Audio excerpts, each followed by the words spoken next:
नमस्कार, मैं राजीव आई न्यूज में आपका स्वागत करता हूं। आइए नजर डालते हैं अब तक की सुर्खियों पर। संभल से शावेज खान की खास मुलाकात। ग्राम बबीना से प्रधान पद के प्रत्याशी फहीम खान के साथ पवासा क्षेत्र में आने वाला ग्राम बबीना पहुंची आई न्यूज की टीम। फहीम खान जो कि इस बार प्रधानी का चुनाव लड़ रही हैं, इनका परिवार सियासत में पहले से ही रहा है। जिला पंचायत का चुनाव हो या क्षेत्र पंचायत, सभी में इनके परिवार के सदस्य चुनाव लड़े और जीते भी। अब की बार ग्राम प्रधान के चुनाव में ये निर्विरोध जीत के प्रति आश्वस्त हैं, क्योंकि ये लोगों के काम आती रहती हैं और ग्राम में अच्छी पहचान रखती हैं। जो कि ब्लॉक पवासा से पड़ता है और आज आई न्यूज की टीम का यहाँ आना हुआ है एक इंटरव्यू करने के लिए जनाब फहीम खान साहब का। इनके बारे में मशहूर है कि इनका खानदान जो है ऑलरेडी चुनाव में लगा रहता है। जिला पंचायत सदस्य हो या ब्लॉक पंचायत ब्लॉक के सदस्य हो, वो यहाँ से चुने जा चुके हैं ऑलरेडी पहले। इसी को लेकर मैं आज फहीम खान साहब से बात करूंगा। फहीम खान साहब, आपका बहुत स्वागत है आई न्यूज पर। मेरा पहला सवाल साहब आपसे ये है कि आप प्रधानी का चुनाव लड़ने जा रहे हैं, तो इसमें आपने क्या क्या मुद्दे अभी फिलहाल बना रखे हैं, किन मुद्दों को लेकर जनता के बीच जाएंगे? जनता के बीच जाने का तो मेरा मकसद यही है कि जनता ने हमको चाहा है और पूरा ही गांव का समर्थन मिल गया है, सब जातियों का समर्थन है, इसलिए जाया जा रहा है। बाकी जो कमियां रह गई हैं गांव में, साफ सफाई की बहुत दिक्कत है, स्कूल की दिक्कत रही है और लोगों को जो है पिछला कुछ लैट्रिन नहीं मिल पाई हैं, उनके लिए मतलब आवास नहीं मिल पाए, गरीब जनता के लिए फायदा नहीं हो रहा। आपने कहा कि यहाँ पर स्कूलों की कमी है, शिक्षा में कमी पाई गई है, तो सरकार की ओर से बराबर प्रयास किए जा रहे हैं ताकि बच्चे जो है पढ़ें। सरकारी स्कूलों की भी व्यवस्था है यहाँ पर, तो आप किस तरह की एजुकेशन की बात कर रहे हैं? क्या यहाँ पर वैसी एजुकेशन नहीं मिल पा रही फिलहाल जो मिलनी चाहिए बच्चों को? हमारे यहाँ पे जो है प्राइमरी स्कूल 8वीं क्लास तक है जी, लेकिन यहाँ पे जो भी आज तक प्रधान रहा उन्होंने ये नहीं चाहा शिक्षा पे जोर मिल जी। मैं ये चाहता हूँ अपने स्कूल को इस तरीके का बनाना चाहता हूँ कि मेरा जो बच्चा है स्कूल, मेरे गाँव का जो बच्चा बाहर किसी भी इंग्लिश मीडियम स्कूल में नहीं जाए, मैं अपने प्राइमरी स्कूल को एक इंग्लिश मीडियम से सही ऊपर स्टेट लेवल पे ले जाना चाहता हूँ।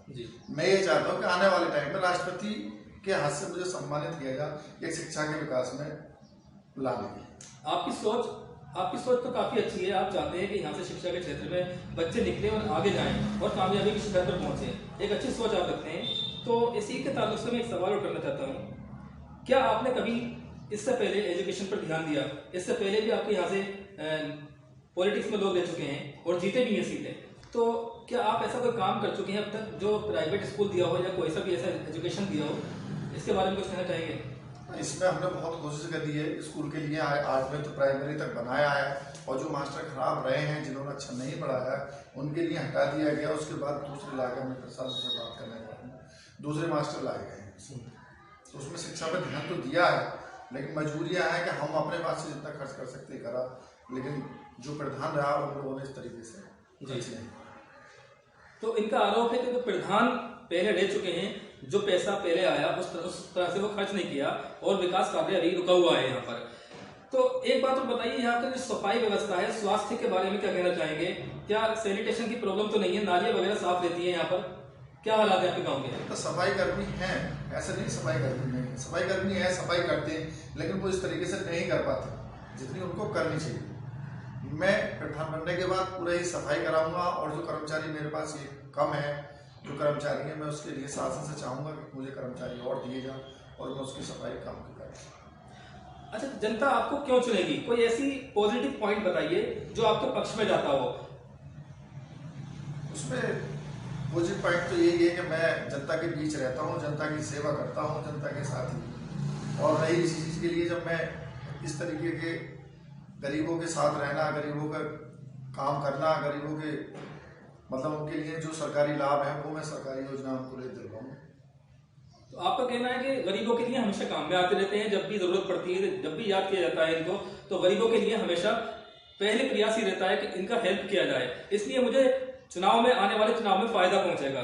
इसी बात को लेकर मैं अभी सरकारी योजनाओं की बात आपने कही है, सरकारी योजनाएं, किस तरह की सरकारी योजनाओं का लाभ आप गरीबों तक पहुंचाएंगे, अपने गाँव के लोगों तक पहुंचाएंगे?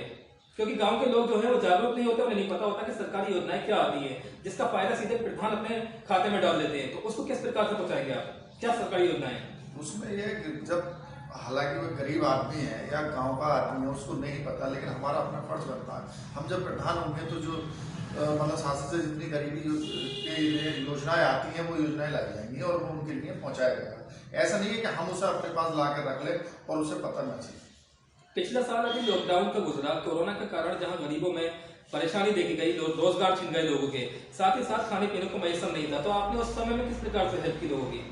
उसमें भी बहुत हेल्प की हमने, जितनी भी हो सकी। इसके लिए हम जितनी हमने हेल्प की गरीबों की, हम आपके इस पे चेहरे पर बताने के बाद अपनी तो नहीं चाहते कि इस तरीके से हो या किसी गरीब का मजाक। जी, वैसे कार्य किया आपने? कार्य किया है, बहुत कुछ किया है, ऐसा नहीं किया। आपको कितना वोट मिलने की उम्मीद है अपने गांव से और कितना वोट पड़ता है यहाँ पर? यहाँ पर जो है 2500 वोट है। 2500 वोट पड़ते हैं? 2500 वोटों की जो लिस्ट है अभी पूरी तैयार नहीं है, हो सकता है 50, 40, 10, 20 वोट और बढ़ जाए या घट जाए। लगभग 2500 वोट है, इसमें से अगर 2200 वोट पड़ते हैं तो लगभग 1800 वोट मिलने की उम्मीद है। 1800 वोट मिलने की? जी। तो इस प्रकार तो निर्विरोध आप चुन जाएंगे यहाँ पर? आने वाले हाँ, स्थिति तो यही आने वाला टाइम बताएगा कि हो सकता है योजना तो इसी तरीके से चला रहे हैं हम, जिससे कि आने वाले टाइम में निर्विरोध हो जाए और कोई कैंडिडेट सामने ना। तो बिजली व्यवस्था यहाँ पर क्या हाल है? बिजली के सही आती है? बिजली व्यवस्था बिजली सही आती है। जब हम ब्लॉक प्रमुख बने उससे पहले हमारे गांव में लाइन थी, ट्रांसफार्मर कम थे।